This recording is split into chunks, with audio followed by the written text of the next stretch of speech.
programa Sala de Notícia Entrevista volta com o professor Strate aqui em Nova York, no Bronx, na Universidade de Fordham, onde ele leciona Ecologia da Mídia. No seu blog, o senhor chegou a levantar a questão blogar ou não blogar. Ou seja, os consumidores de mídia deixaram de ser passivos para serem ativos e criarem o seu próprio conteúdo.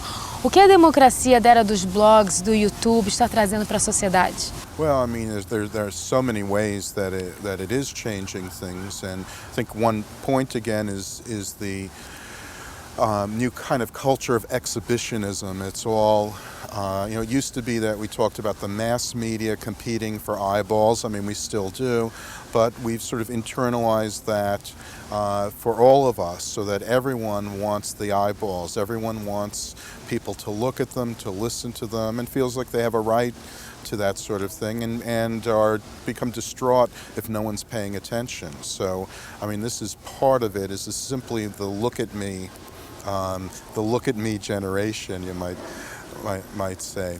I think it's also changed the way we just communicate with each other. We have this trade-off where, on the one hand, there's a wonderful opportunity to connect with like-minded people, to never feel like you're a freak, or you're isolated from others because you're different.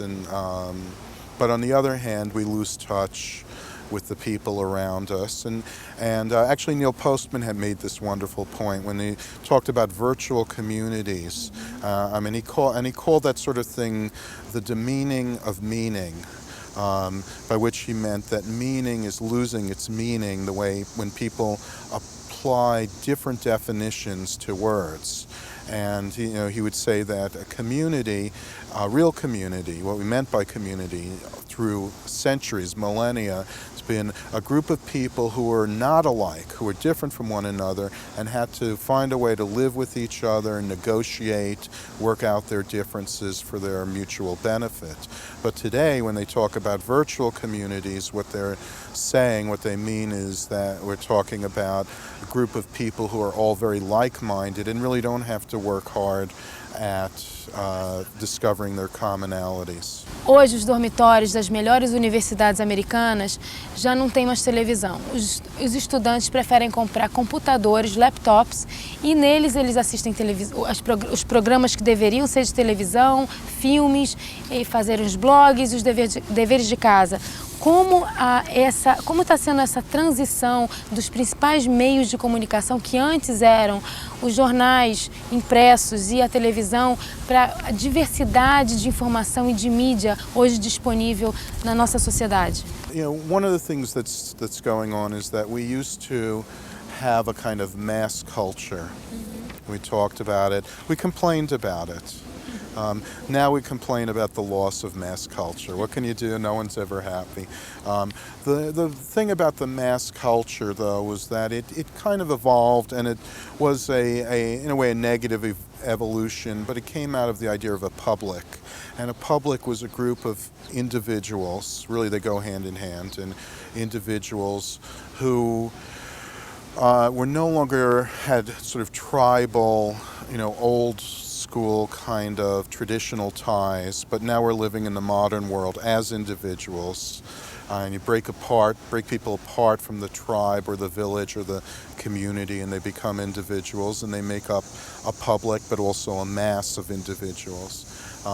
But what they had going for them was a kind of common culture, that they all would read the same newspaper, they would be apprised of the same issues, and that was the basis of democracy. Now we've lost that commonality.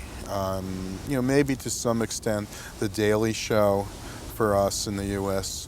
provides that, but less and less there's a common set of cultural markers that everyone can pay attention to and agree upon, and so we get a new kind of tribalism, really.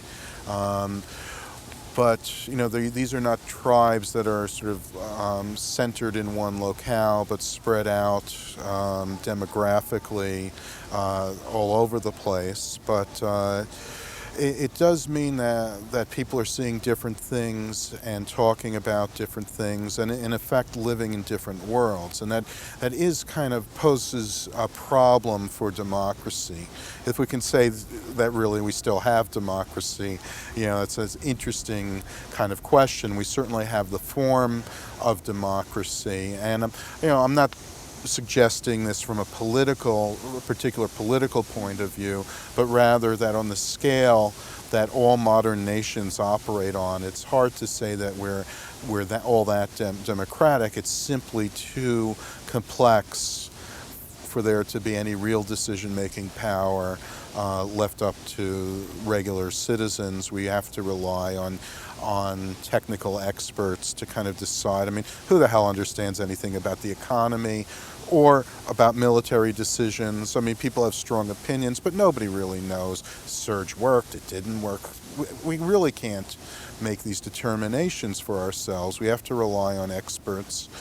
So a lot of what we call democracy is kind of show business, in the end. Para onde a nossa sociedade vai parar com esse exagero de informação disponível? Será que a gente não está tendo informação demais? Well, that's the great problem today, is information overload, and we see it with students in school, where they can get anything they want from websites, but they don't know whether it's any good or not.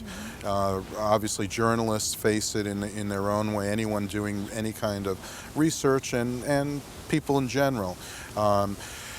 And what it means is that we're no longer concerned with gathering information.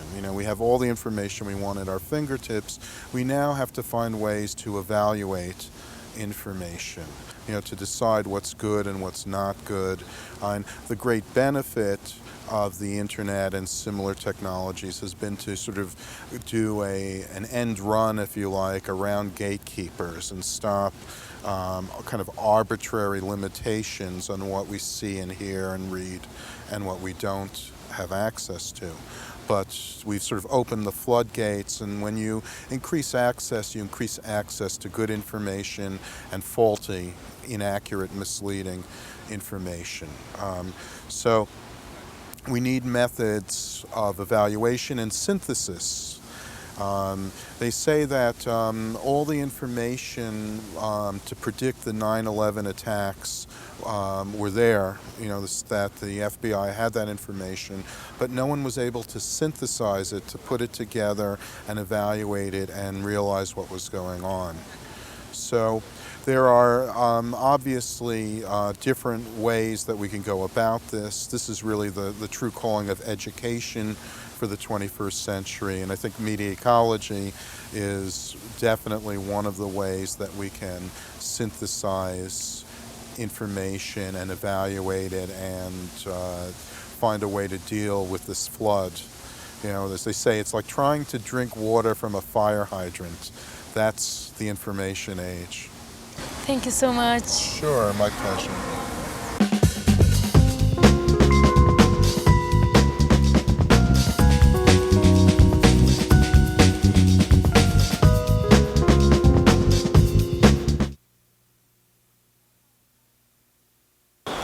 Olá, o Sala de Notícias Entrevista está em Nova York e a gente vai conversar com o acadêmico Strate, que estuda mídia, tecnologia e infância. Não perca!